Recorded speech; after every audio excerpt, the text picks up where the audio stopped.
દાહોદ જિલ્લામાં હત્યાનો ગંભીર આરોપ, યુવાનની હત્યા કરી લાશ કૂવામાં નાખવાનો આક્ષેપ, પોલીસ પર આરોપીઓને બચાવવાનો પણ આરોપ। દાહોદ જિલ્લાના ફતેપુરા તાલુકાના વાદરિયા ગામે એક ચોંકાવનારી અને ગંભીર ઘટના સામે આવી છે, જેમાં એક યુવાનની નિર્દયી હત્યા કરી તેની લાશ કૂવામાં નાખી દેવામાં આવી હોવાનો આક્ષેપ કરવામાં આવ્યો છે। આ મામલે મૃતકના પરિવારજનો દ્વારા પોલીસ તંત્ર પર પણ ગંભીર આક્ષેપો કરવામાં આવ્યા છે। પ્રાપ્ત માહિતી મુજબ અરજદાર અશ્વિનભાઈ લવજીભાઈ ડાગી રહે ઘુઘસ તાલુકા ફતેપુરાએ જિલ્લા પોલીસ વડા સમક્ષ રજૂઆત કરી છે। તારીખ 15/4/2026ના રોજ તેઓ તેમના ભાઈ અને પરિવાર સાથે વાદરિયા ગામે એક લગ્ન પ્રસંગે ગયા, જે દરમિયાન ડીજે બાબતે બોલાચાલી થતા આરોપીઓ સાથે ઝપાઝપી અને ગાળાગાળી થઈ હતી। જોકે બાદમાં મામલો શાંત પડ્યો હતો। લગ્ન વિધિ પૂર્ણ થયા બાદ મૃતક ભાઈ અચાનક ગુમ થઈ જતા પરિવારજનો દ્વારા શોધખોળ હાથ ધરવામાં આવી હતી। બીજા દિવસે સવારે ફોન દ્વારા જાણ કરવામાં આવી કે તેમના ભાઈની લાશ ગામના કૂવામાં મળી આવી છે। સ્થળ પર જઈ તપાસ કરતા લાશ પરથી ચાંદી સોનાના દાગીના ગાયબ હોવાનું પણ જાણવા મળ્યું। પરિવારજનોના આક્ષેપ મુજબ મૃતકના શરીરે માથા, પેટ, કમર અને પગના ભાગે ગંભીર ઈજા જોવા મળી હતી, જે હત્યાની શંકાને વધુ બળ આપે છે। તેમ છતાં પોલીસ દ્વારા કેસને અકસ્માત તરીકે દર્શાવવાનો પ્રયાસ કરવામાં આવ્યો હોવાનું પરિવારજનો કહી રહ્યા છે। આ સાથે પરિવારજનોએ આરોપ મૂક્યો છે કે પોલીસ દ્વારા મૃતકની પત્નીને ધમકી આપી ફરિયાદમાં ફેરફાર કરવામાં આવ્યો અને ગંભીર ગુનાને હળવો બનાવી દીધો છે। પોલીસ પર લાંચ લઈ આરોપીને દબાવવાનો પણ ગંભીર આક્ષેપ કરવામાં આવ્યો છે। અરજદારે માંગણી કરી કે આ સમગ્ર મામલે નિષ્પક્ષ અને ઉચ્ચ સ્તરની તપાસ કરવામાં આવે તથા આરોપીઓ સામે હત્યાનો ગુનો દાખલ કરી કડક કાર્યવાહી કરવામાં આવે। આ ઘટના જિલ્લામાં કાયદો અને વ્યવસ્થાની સ્થિતિ પર પ્રશ્નચિહ્ન ઊભું કરે તેમ લાગી રહ્યું છે। ન્યાયની માંગ ઉગ્ર બની રહી છે। રિપોર્ટર હિતેશ પ્રજાપતિ, દાહોદ। મારું નામ પારગી જીતેન્દ્રભાઈ મગનભાઈ છે। હું ઘુઘસ ગામનો રહેવાસી છું।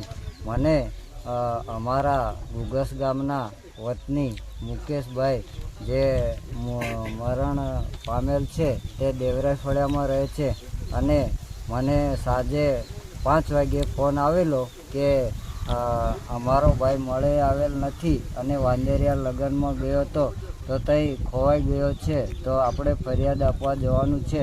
તો અમે ગામના 5, 6, 7 જણા અને બીજા એમના કુટુંબી બધા ફરિયાદ આપવા ગયેલા। ત્યાં અમને બધાને પોલીસે બહાર તમે બેસો એમ કરીને બહાર કાઢી દીધેલ અને જે મુકેશભાઈ મરણ પામેલ છે એમની પત્નીને અંદર બોલાવી એમની રીતે ફરિયાદ લખવામાં આવેલ છે અને ફરિયાદમાં જે કંઈ બોલેલા છે તે લખવામાં આવેલ નથી અને ખોટી ધમકીઓ પોલીસે આપી અને ફરિયાદમાં એમની રીતે લખાણ કરી અને એફઆર ખોટી કરી અને મોકલી દીધેલ। અને બીજે દિવસે અમે જ્યારે કૂવામાંથી લાશ મળી ત્યારે અમે ગામના બધા આગેવાન અને કુટુંબીજનો દેવરાઈ ફળિયાના ઘુઘસ ગામના અમે પોલીસ સ્ટેશને ગયા। ત્યારે ત્યાં પોલીસ સ્ટેશનમાં અમને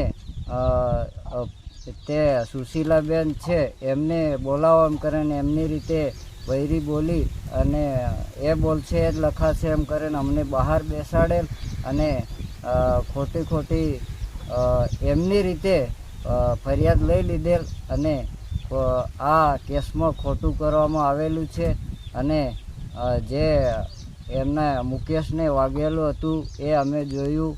પછી કાનના 2 કાન તૂટેલા હતા, આંખો ફૂટેલી હતી, મરકી પહેરેલી હતી એ પણ નથી અને બોરિયું પહેરેલું હતું એ પણ નથી અને ફરિયાદમાં એવું કશું પણ લખવામાં આવેલું નથી। અને બીજે દિવસે અમે ફરિયાદની કોપી એફઆરની માંગવા ગયા તો એફઆરની કોપી લેવા ગયા ત્યારે અમને ધમકી આપવામાં આવેલી કે તમે જ્યાં થયા ત્યાં કરી લો અને આ તમારી નકલ છે કોપી એમ કરીને કોપી આપી દીધેલી અને આમાં જે અમારે એફઆરમાં લખવાનું હતું એ કશું લખવામાં આવેલ નથી અને આ ભાઈનું કાયદેસર મર્ડર કરી દેવામાં આવેલું છે અને એમાં કશું પણ લખ્યા વગર આ એફઆરને ખોટી બનાવી રફે દફે કરવાની કોશિશ પોલીસે કરેલ છે।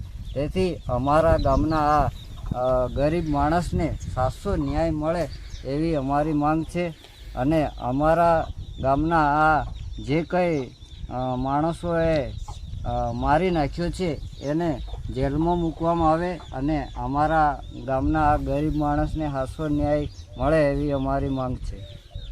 અશ્વિનભાઈ લવજીભાઈ છે.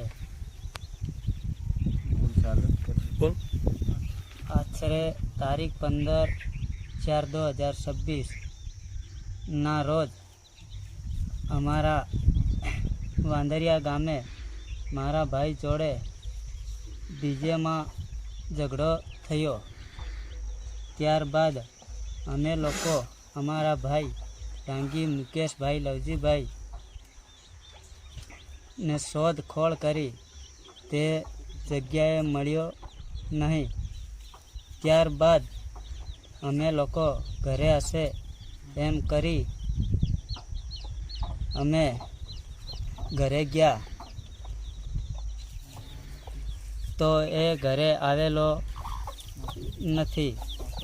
તો અમે આખો દિવસ સગાવાળામાં શોધખોળ કરી તો અમને મળ્યો નહીં. તારીખ 16/4/2026 તારીખે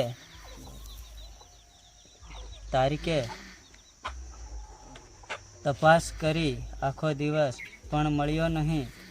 પછી તારીખ 16/4/2026 7 વાગ્યે પોલીસ સ્ટેશને ગયા. ત્યાં કાસા કાગળમાં અરજી લીધેલ પછી અમે તપાસ કરીશું એમ કીધું ને તમે ઘરે જો. પછી સવારમાં વાંદરિયાથી ફોન આવેલો ગરાસિયા સતીશભાઈ નામાંથી કે તમારા ભાઈની લાશ કૂવામાં છે. અમે ઘરેથી અમારા કુટુંબના માણસો ગયા અને ગામના 15 જણા ગયા. ત્યાં વાંદરિયા કૂવામાં રાવળના કૂવામાં તરતી લાશ જોવા મળી. પછી પોલીસને ફોન કર્યો. પછી પોલીસ આવી ને કૂવામાંથી લાશ બહાર કાઢી તો અમારા ભાઈને માથામાં કાન તૂટેલા હતા અને કમરમાં વાગેલો હતો, પગે વાગેલો હતો અને 2 આંખો ફૂટેલી હતી. મારા ભાઈને 300 ગ્રામની સૂડી પહેરેલી હતી અને અડધું થોલું મરકી હતી તે સોનાની તે મળી આવેલ નથી. અને તો પછી અમે સરકારી દવાખાનામાં ગયા. પછી લાશ દવાખાને મૂકીને અમે પોલીસ સ્ટેશને ગયા. ત્યાં પછી અમારી ભાભીને ફરિયાદ લખાવી. પછી એમને ખોટી ધમકી આપીને ખોટું લખાવ્યું. એમ કહ્યું અમે જે લખ્યું હતું એ લખાવવામાં આવ્યું. તમારી શું રજૂઆત છે? કાયદેસરની કાર્યવાહી કરવાની છે? હા.